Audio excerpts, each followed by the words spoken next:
so nice to each other. Well, time for The View now. Look at the opinion pages of today's newspapers. And in the Telegraph, Fraser Nelson says Vladimir Putin has turned deniability into an art form, but the Salisbury poisoning is part of a new kind of conflict which will require a new kind of response from Britain, he says. Edward Lucas says the UK is all bark and no bite when it comes to the Kremlin, talking a good game but doing nothing about Russian meddling. Any leads, asks the police investigator in Bob's cartoon in the Daily Telegraph, as the pair check a set of highly toxic Russian dolls. In the Daily Mail, Austin Mitchell, the Brexiteer and former Labour MP for Grimsby, says the government is throwing away the chance to rebuild Britain's fishing industry after exiting the EU.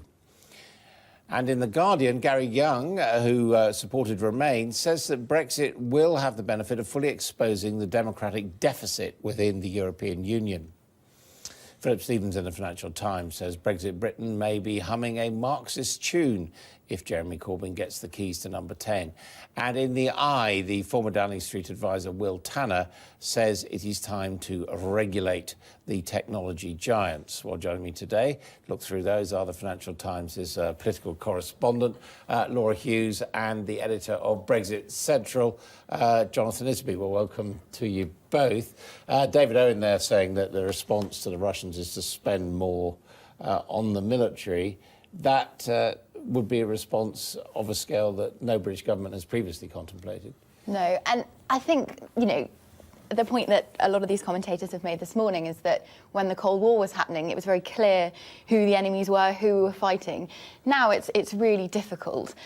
It's really hard to put the blame at the foot of anyone, and Putin has managed to sort of avoid any claims against him. We've seen a number of these sorts of cases, and we never really managed to prove anything, which is convenient.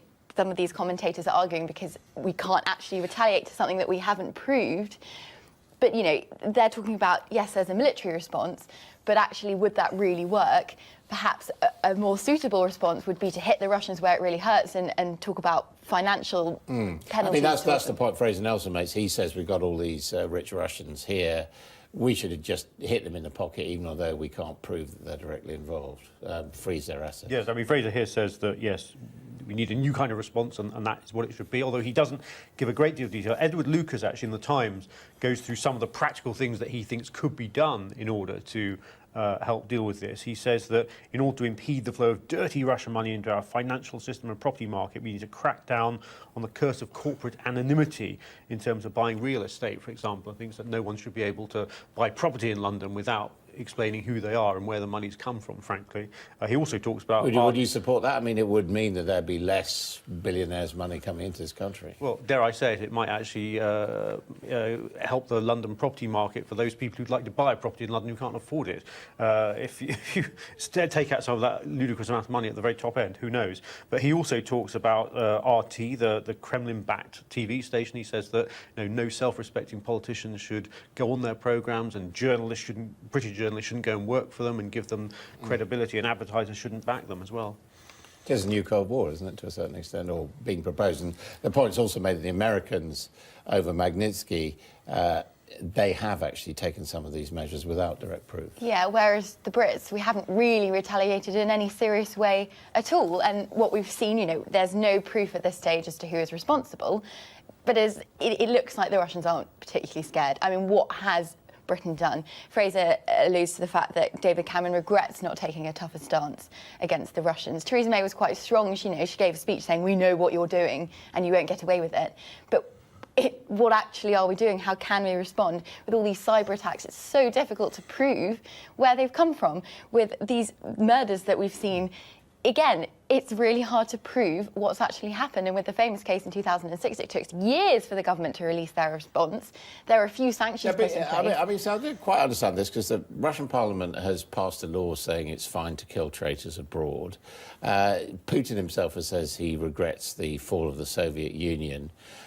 So we know where he's coming from, don't we? Well, we do, and those are clearly deeply worrying developments. And indeed, you look at what happened in terms of Crimea as well. You know, this is a state which, you know, has hostile designs, and you know, something must be done. But quite what it is, I think a lot of us aren't entirely Given the sure. fact that a British police officer has been injured and whose own life is now at risk, I think that does slightly change the debate here, because we've got a British citizen who is in hospital right now. Now, Austin Mitchell, a long-time campaigner for British fishing rights against the common fishing policy, he says we're leaving the European Union as he likes, but we might sell out British fishermen. Is that possible?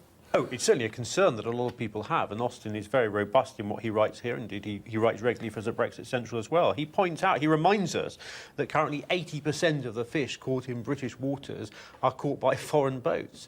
And one of the totems of taking back control surely should be that Britain can again control its own territorial fishing waters, and that's an absolutely vital thing that the government need to do. And Philip Hammond obviously is being speculated that he may be willing to give away extra rights over our fishing waters in return for something else in the negotiations. Well, I think there'd be a sense of distrust and sellout on the British part if that were to happen. Do you see fishing rights possibly being a pawn in the negotiations? I think so. I don't think it's worth enough to the British economy for them to fight on it. And Philip Hammond used the word reciprocal rights. It's really tricky for Michael Gove, because a lot of fishermen remember on the Thames and their flotillas going, well, no, but we're it's going to take personal back for him, control. isn't it? Because he says his father was put out of business as a fish trader. And indeed, you say it's not worth a great deal to the economy. That's because Ted Heath in 1973 sold out the British fishing industry to the foreign vessels, which is why we don't have much of a fishing industry now. Exactly what the alter argument is. But I don't know how seriously. Yeah. I mean, apparently the Prime Minister has said she's not going to do a Ted Heath again. But ultimately, when it comes to the final deal, will fishing be something that we give away? I don't know. Well, and as Ed Conway points out, all round there's less fish there for people to dig up. Yeah, that is another. Or that pull is out, another rather, issue. from the water, I should say. Yes. Well, we shall see. Thank you both very much indeed for that.